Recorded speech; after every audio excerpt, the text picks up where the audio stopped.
নমস্কার বন্ধু, আমি সুমন বিশ্বাস। প্রতিদিন নয় আজও স্বপ্নিল বাংলা ক্লাসের পক্ষ থেকে সকল শিক্ষার্থী বন্ধুকে স্বাগত। দেখো বন্ধু, আজ আমি একটু অন্য ঘরানায় ফিরে যাব। অনেক দিন ধরে একটু অন্যদিকে ক্লাসে ব্যস্ত ছিলাম, কারণ বাংলা, সংস্কৃত এবং ইংরেজি গ্রন্থের সংক্ষিপ্ত আলোচনার ক্লাস করেছি, স্বরচিত কিছু কবিতাও করেছি। আজ একটু প্রবাদ প্রবচনের দিকে ফিরে যাব। দীর্ঘদিন ধরে আমার প্রবাদ প্রবচনের ক্লাসটা বন্ধ আছে। তোমরা জানো যে বর্ণনাক্রমিক প্রবাদ প্রবচন যে আলোচনার ধারাটা শুরু করেছিলাম, অবধি ক্লাসটা কমপ্লিট করা ছিল। আজ ছবর্ণ গঠিত যেসব প্রবাদ প্রবচন আছে সেই ক্লাসে যাব। চেষ্টা করবো একটা ক্লাসের মধ্যেই 6টাকে শেষ করে দিতে। সেদিক থেকে বন্ধু, আজও আমি সরাসরি ক্যামেরায় না থেকে ক্যামেরার নেপথ্য থেকে গোটা বিষয়টাকে বোঝানোর চেষ্টা করব, কারণ বিগত ক্লাসে সেই চেষ্টাটাই কিন্তু করেছি। ফলে আর ছবর্ণ নির্মিত প্রথম যে প্রবাদটা তোমাদের পড়াবো সেটা হচ্ছে ছকরা নকরা করা। তোমরা এটা জানো, টোটাল আমার 28 নম্বর ক্লাস, আর ছবর্ণ গঠিত একটা ক্লাসেই শেষ করে দেওয়ার চেষ্টা করবো বিষয়টা।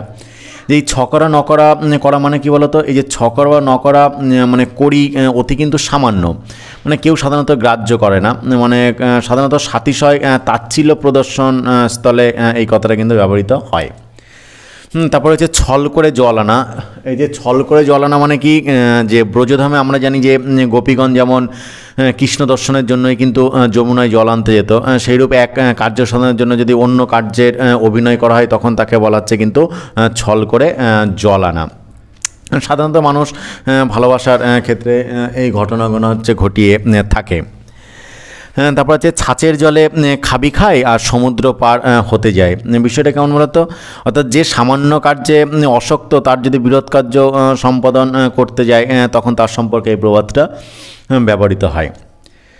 তারপর হচ্ছে ছাদনদরি গোদাবাড়ি, যে আমার আমি তারই। বিষয়টা হচ্ছে অর্থাৎ যখন যে আদর যত্ন করে তখন তারই অধীন। দৃঢ় নীতিজ্ঞান শূন্য ব্যক্তি, অর্থাৎ যার কাছে আদর পাবো আমি তার হয়ে কথা বলবো, আর যে আদর করবে না আমি তার তখন বিরোধিতা করবো। এই শ্রেণীর ব্যক্তি হিসেবে এই প্রবাদটা হচ্ছে ব্যবহৃত হয়। তারপর হচ্ছে ছেঁদা ঘটি চোরা গাই, চোর পড়শি ধূর্ত নাই। মূর্খে ছেলে স্ত্রী নষ্ট, এই কটি বড় কষ্ট। বিষয়টা কেমন বলো তো? বিষয়টা হচ্ছে ঘটি ছেঁদা মানে হচ্ছে ছিদ্র হলে বড় কষ্টকর হয়। আবার যে গাই মানে গরু দুধ দেওয়ার সময় দুধ চুরি করে, সে গাইকে কিন্তু মানে প্রতিপালন করা খুবই কষ্ট। আসলে প্রতিবেশী যদি চোর হয় তাহলে জিনিসপত্র চুরি হয়ে যায়, আবার মাঝে মাঝে পুলিশের নির্যাতন ভোগ করতে হয়। ফলে নিজের ভাই ধূর্ত, ছেলে মূর্খ এবং স্ত্রী দুশ্চরিত্রা হলে তার নিতান্ত কিন্তু কষ্টের শেষ কিন্তু থাকে না। তারপরে হচ্ছে ছাই চাপা আগুন। তোমরা জানো জনপ্রিয় একটা প্রবাদ, অর্থাৎ যার ভিতরে তেজ আছে কিন্তু বাইরে সেটা প্রকাশ পায় না, তার সম্বন্ধে এটা ব্যবহৃত হয়। অর্থাৎ যে কোনো সময় এর বহিঃপ্রকাশ হতে পারে, সেই অর্থে কিন্তু এই প্রবাদটা ব্যবহৃত হয়। তারপর হচ্ছে ছাই জানি নে বলছে গোড় চিনি। ছাই জানি গোড় চিনি মানে হচ্ছে কাজটা যদিও নিজ হাতে করতে অসমর্থ, কিন্তু অপরের করা কাজ ভালো হয়েছে কি মন্দ হয়েছে সেটা বুঝা আমার কিন্তু বিলক্ষণ সামর্থ্য। অর্থাৎ আমরা সাধারণত যে জিনিসটা নিজে পারি না, কিন্তু অপরের ভুল ধরার জন্য কিন্তু প্রস্তুত হয়ে থাকি। তারপর যে ছাই পায় না মুরগি জলপান। বিষয়টা হচ্ছে যার যৎসামান্য পাবার আশা নাই, তার পক্ষে যদি উচ্চতর বিষয়ে আশা করে তখন এই প্রবাদটা কিন্তু ব্যবহৃত হয়। এবার হচ্ছে ছাই পেতে বা পাশ পেরে কাটা, মানে হচ্ছে নির্দয়ভাবে বৈর নির্যাতন করা অর্থে, মানে হচ্ছে নির্দয়ভাবে শত্রুকে যদি মানে নির্যাতন করায় তখন এই অর্থে এই প্রবাদটা ব্যবহৃত হয়। তারপর হচ্ছে ছাই ফেলতে ভাঙাকুলো। ছাই ফেলতে ভাঙাকুলো মানে হচ্ছে দোষ করুক বা না করুক, কোনো নিরীহ ব্যক্তির ঘাড়ে সকল দোষ চাপনার্থে এই প্রবাদটা কিন্তু ব্যবহৃত হয়। তবে ছাগল দিয়ে জব মারানো। ছাগল দিয়ে জব মারানো হচ্ছে কোনো বৃহৎ কাজ অক্ষম কোনো ব্যক্তির দ্বারা যদি সম্পন্ন করার চেষ্টা করে তখন এই প্রবাদটা কিন্তু ব্যবহৃত হয়। এরপরে হচ্ছে ছাগল বলে আলনি খেলাম, গৃহস্থ বলে প্রাণে মোলাম। মানে ব্যাপারটা কেমন বলতো? অর্থাৎ যাদের তৃপ্তির জন্য অর্থ ব্যয় করা হয়, তাদের তৃপ্তি যদি সাধন না হয় অথবা কোনো কর্মে যদি অপযশ হয় তখন কিন্তু এই প্রবাদটা হচ্ছে ব্যবহৃত হয়। এরপরে হচ্ছে ছাগলে কি না খায়, পাগলে কি না কয়। মানে জনপ্রিয় একটা প্রবাদ, তোমরা জানো যে ছাগল যেমন সমস্ত লতাপাতাই খায়, পাগলও তেমনি যেটা ইচ্ছা সেটাই কিন্তু মুখ দিয়ে কিন্তু বলে যায়। এই কারণে ছাগল আর পাগলের মানসিকতা একই রকম বলে এই প্রবাদটা ব্যবহৃত হয়, ছাগলে কি না খায়, পাগলে কি না কয়। হ্যাঁ, তারপর হচ্ছে ছাতা দিয়ে মাথা রাখা। ছাতা দিয়ে মাথা রাখা মানে হচ্ছে উপকার করা অর্থে, মানে বিষয়টা সামান্য উপকার সম্বন্ধে সাধারণত বিদ্রূপের চলে এই প্রবাদটা ব্যবহৃত হয়। তো ছাতার বলে গা আমার, এই যে ছাতার বলে গা আমার মানে কী বলতো, অর্থাৎ ছাতার যে পাখি, সে পাখিদের মধ্যে নিকৃষ্ট, কিন্তু সে বরাবরই আমার বলে গর্ব প্রকাশ করলে যেমন অসম্ভব উক্তি হয়, তদ্রূপ যে ছাতার বলে গা আমার। হ্যাঁ, তারপর হচ্ছে ছাতারে কীর্তন। ছাতারে কীর্তন মানে হচ্ছে এই যে বললাম যে ছাতার পাখির দল যেখানে বসে সেইখানে কিচির কিচির শব্দে উত্ত্যক্ত করে তোলে, কাজে কিছু নাই কেবল গোলমাল করে, অর্থাৎ ছাতার কিন্তু এক ধরনের পাখি, এই পাখি সম্পর্কে কিন্তু এই কথাগুলো ব্যবহৃত হয়। তো হচ্ছে ছাতুর হাঁড়িতে বাড়ি পড়া। ছাতুর হাঁড়িতে বাড়ি পড়া হচ্ছে মানে লণ্ডভণ্ড হয়ে যাওয়া, বিশৃঙ্খল হয়ে যাওয়া অর্থে কিন্তু এই প্রবাদটা ব্যবহৃত হয়। হ্যাঁ, তারপর হচ্ছে ছায়ার কায়া। ছায়ার কায়া মানে বুঝতেই পারছো, কায়া মানে শরীর, ছায়া মানে শরীরের থেকে যেটা উৎপন্ন হয় আলো পড়লে পরে, অর্থাৎ দেহের সঙ্গে ছায়ার একটা অভিন্ন সম্পর্ক। দেহ যেখানে ছায়া কিন্তু সেখানে, এইরূপ ভালোবাসা অর্থে কিন্তু এই প্রবাদটা ব্যবহৃত হয়। তবে পরমাজে বন্ধুদের একটা কথা বলে রাখি যে শিক্ষাকে সকলের দুয়ারে দুয়ারে পৌঁছে দেয় পুণ্যের কাজ। তাই এখনও পর্যন্ত যারা তোমাদের প্রিয় স্বপ্নিল বাংলা চ্যানেলটাকে সাবস্ক্রাইব করেনি তারা সাবস্ক্রাইব করে পাশে থাকা বেল আইকনটাকে প্রেস করে দিও সবার আগে সমস্ত ভিডিওর আপডেট পেতে। হ্যাঁ, তারপর আছে ছায়াতে ভূত দেখা। ছায়াতে ভূত দেখা মানে অমূলক কিছু আশঙ্কা করা অর্থে ব্যবহৃত হয়। তারপর ছাড়পোকার বিয়ে। ছাড়পোকার বিয়ের মানে তোমরা বুঝতেই পারছো যে ছাড়পোকার দিনে সাধারণত 7-8 বার ডিম প্রসব করে, মানে বহু সংখ্যক সন্তান প্রসবার্থে এই প্রবাদটা ব্যবহৃত হয়। তো হচ্ছে ছালনাই কুকুরের বাগানাম। ছালনাই কুকুরের বাগানাম মানে হচ্ছে মানে এত ক্ষীণ বা রোগা কুকুর যে তার গায়ে ছাল উঠে গিয়েছে, এদিকে তার নাম কিন্তু বাঘা, অর্থাৎ মনে পড়ে যাচ্ছে কানাপুতের নাম পদ্মলোচন, মানে অযোগ্যকে যদি অতিরিক্ত সম্মান করা হয় তখন এই প্রবাদটা ব্যবহৃত হয়। তো ছিল্লতরা তো ছুটলো ঘোড়া। ছিল্লতরা তো ছুটলো ঘোড়া মানে কী বলতো, অর্থাৎ শাসন অতিক্রম করতে পারলে লোকে অদম্য হয়ে ওঠে, এইভাবে এটা ব্যবহৃত হয়।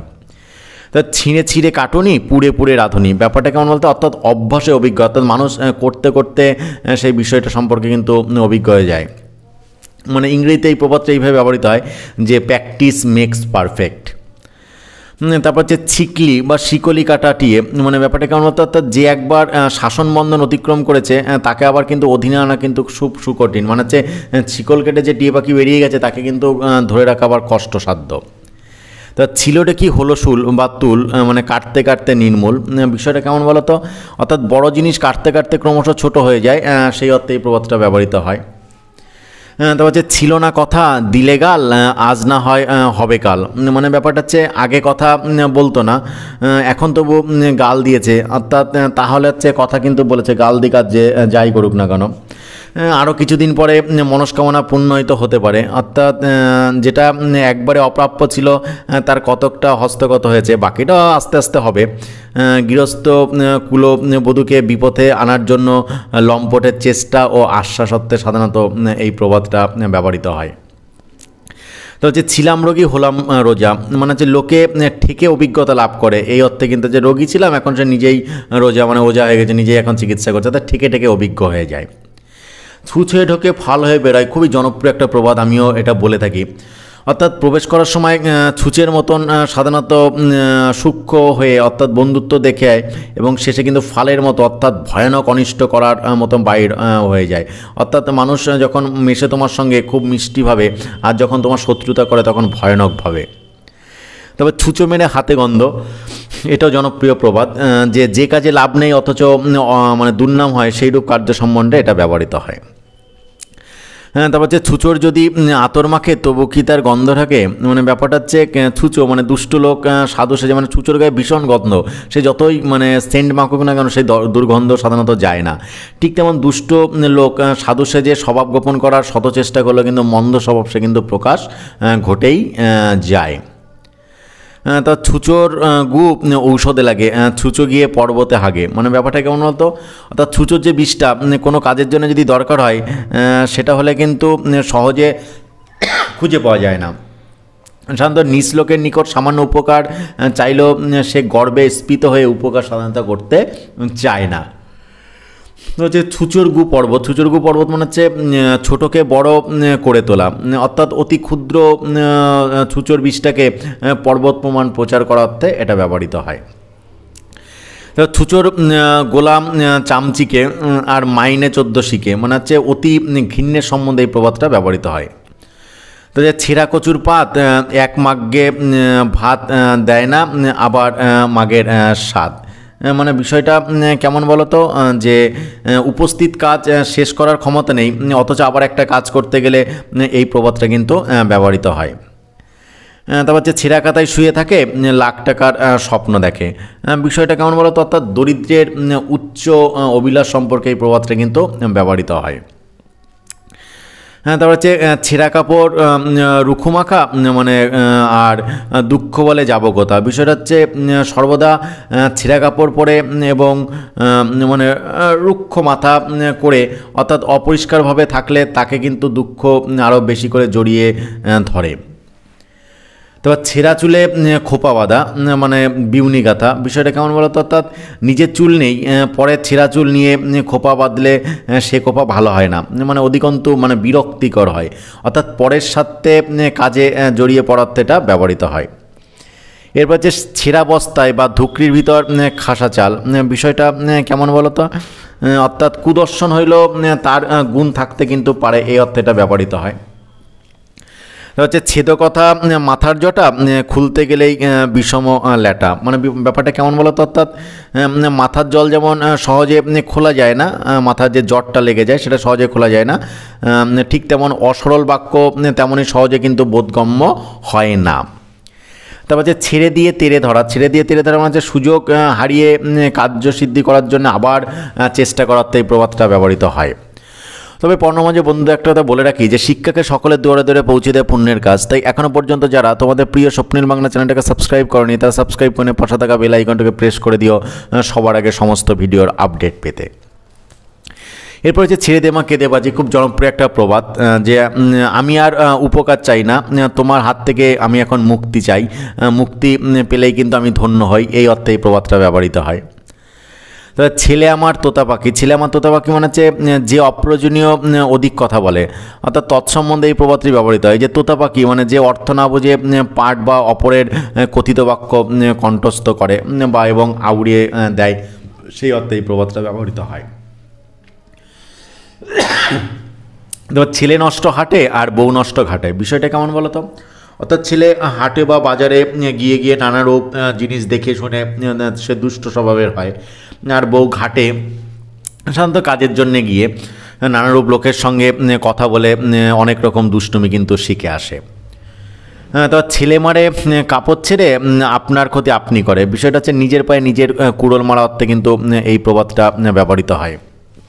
দেখো বন্ধু, এই যে প্রবাদ প্রবচন তোমরা অবশ্যই জানো, এটা কিন্তু একটা গুরুত্বপূর্ণ বিষয়। কারণ হচ্ছে এটা আমি যখন 2003 সালে মাধ্যমিক দিই তখন পাঠ্য ছিল, 2005 সালে উচ্চ মাধ্যমিক দিই তখন পাঠ্য ছিল, বর্তমানে ক্লাস 11 বাংলা মিডিয়ামে পাঠ্য আছে, বা এসএসসি এমএসসি পরীক্ষাতেও কিন্তু এখান থেকে প্রশ্ন আসতে দেখা যায়। বা তুমি যদি বাস্তব অভিজ্ঞতা সম্পন্ন হতে যাও, তুমি যদি সুন্দর কথা বলতে যাও, তোমার লেখাকে যদি ক্ষুরোধার করতে যাও, তাহলে প্রবাদ প্রবচন জানাটা কিন্তু একান্ত প্রয়োজন। কারণ এটা কিন্তু বাস্তব অভিজ্ঞতা থেকে তৈরি হয় এক একটা কিন্তু বাক্য। পরে ছেলে মারে কাপড় ছেড়ে, যেটা বললাম। তারপর আছে ছেলের চেয়ে ছেলের গু ভারী। ছেলের চেয়ে ছেলের গু ভারী মানে হচ্ছে মানে মূল অপেক্ষা আনুষঙ্গিক বিষয় অধিক কঠিন বা ব্যয়সংকুল হলে পরে এই প্রবাদটা কিন্তু প্রযুক্ত হয়। তারপর হচ্ছে ছেলের হাতে মোয়া, আর ছেলের হাতে মোয়া নয় যে ভোগা দিবে।